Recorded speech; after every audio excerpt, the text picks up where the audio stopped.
back.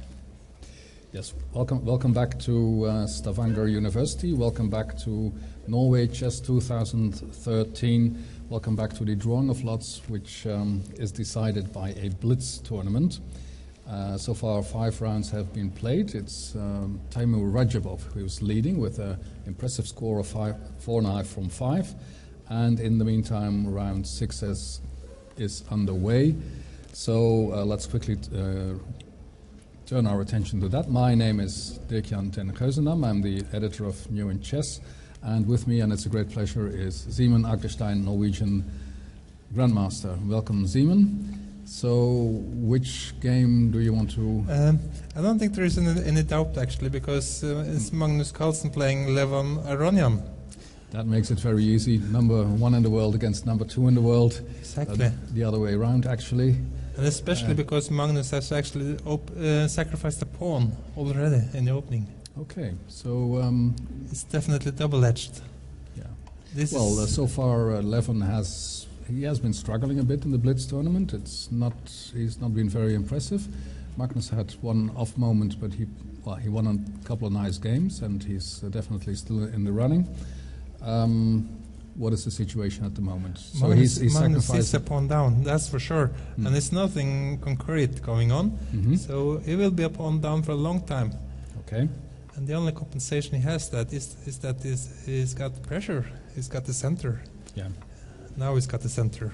But he is a pawn down on purpose. I mean, he gave it to create play. That's very difficult to sacrifice pawn for nothing but pressure, actually. So this is high level chess, but I'm not sure it's correct. And probably it isn't quite correct in my as far as I can tell. But this is practical chess. Why do you think that? Because it's easier to play with a pawn up. Black has to prove something because it's a pawn down. But it's not like in football that you play with an extra player. It's a bit like that. Yeah. Well, an extra player is more worth, I guess. Well, sometimes teams they struggle when they have an extra player. But difficult decisions are being made here extremely quickly. They have no choice. They simply have to play fast. And now, for instance, Nakamura sent his pawn to a6, which might either be a target or a fantastic strength. Aronian. It looks like a strength, actually, I must say. It looks like it can be easily protected. They can double on the A-line. Well, it's indeed amazing how quickly they play this, because there's very, very complicated decisions to be taken. And yeah, the move to A6 was important. I think Magnus is struggling a bit.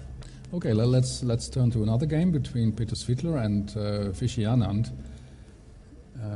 the world champion, who's black, and they made an awful lot of moves already. Oh, it's almost mate. And before you know it, it's almost mate. So what's happening there? It's close to mate, actually. And mate is, let's say, Peter Svidler, who's fighting with his back against the wall. Especially in the first rounds, the world champion has been very impressive, and then suddenly he ran into a loss against Nakamura.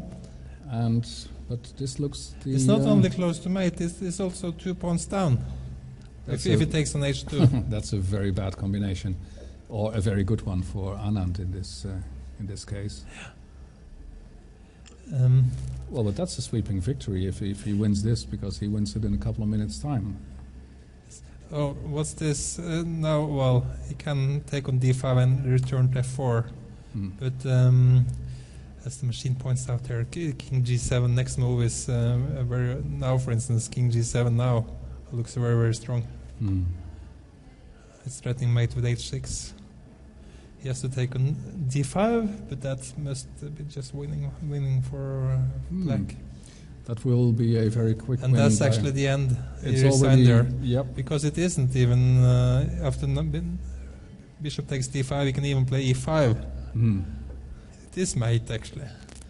That's quite an achievement by Vishy Anand, who sweeps Peter Svidler off the board, and that's not just any player. I mean, that's a 6-time Russian champion. who finished shared third in the recent candidates tournament. So to do that, I mean, that's something. Okay. So things are happening in Magnus' game, that's for sure, because now it looks like white is black. Magnus is having the initiative here. What has happened?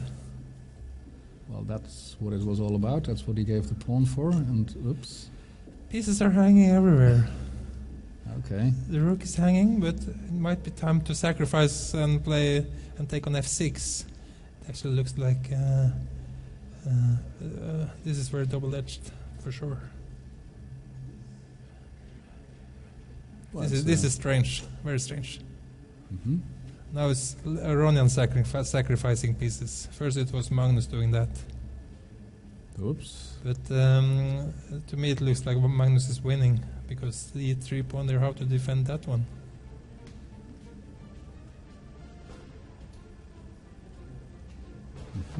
Oh. What a move. It works, does it? Give a check. So what's the idea? Please explain this evening. I'm terribly sorry, maybe I misjudged the position, because now it looks dangerous for Magnus. Because Queen, I think Magnus overlooked this. It looks like something he has overlooked. But what does he overlook? Well, or the other way. Well, or the other way. Now you know it. So, what is the concrete threat? What? Black is threatening mate. Okay. And here goes a piece, does it? He has to play Magnus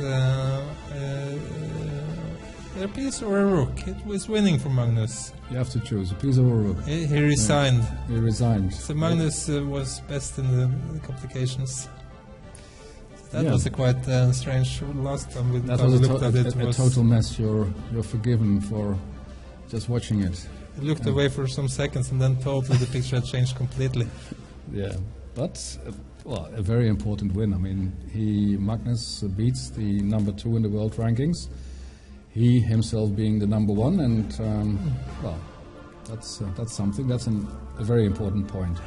I just talked to Ludvig in the break, and he was quite happy actually with his play, because he realized he was playing unequaled. He wasn't. You're looking at. Now I'm looking at Ludvig Hammer against Wang Hao. Okay. And Ludvig is not losing. He's trying to win. He's trying to win. And maybe successfully too. And you say that he's not very successfully. Not at all. Now he has plenty of time and is winning against Wang Hao. Which is quite very close to winning. So why is he winning? Tell the people. Because he can take b7. It's a pawn hanging. Then you're a pawn up? It's not only one, it's 2. It's 2? So this is good news for Norwegians. You mean you're going to score a full 100%, 2 points from 2 games? For Ludvig, just getting points here is important. It doesn't really matter the concrete games. Just the more points he scores, the better. Yeah, because it's a way of warming up for him for the real tournament. This is really important, actually.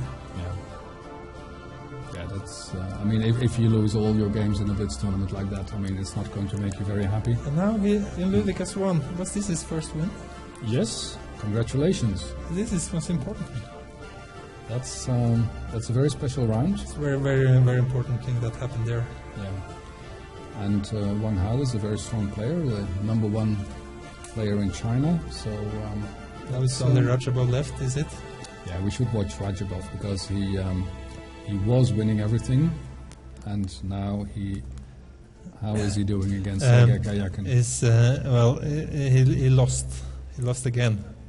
Because didn't he just lose? No. He just gave away half a point. That felt like a loss when he dropped half a point, and now he drops a full point against Sergey Karjakin, the young Russian grandmaster who was born exactly in the same year as Magnus Carlsen. So 2 rivals in a way. They're following each other all the way, but they have taken quite different paths. Yeah. They're both. So Sergey was grandmaster very young, I mean, I think he was minus 4 years old when he was World Grandmaster. Well, to be exact, 12 years and 7 months. And it took Magnus something like a year longer. Yes. But then he very quickly caught up with him. And, well, that was a bloody round, Seaman. I mean, yes. All games decided. So interesting results.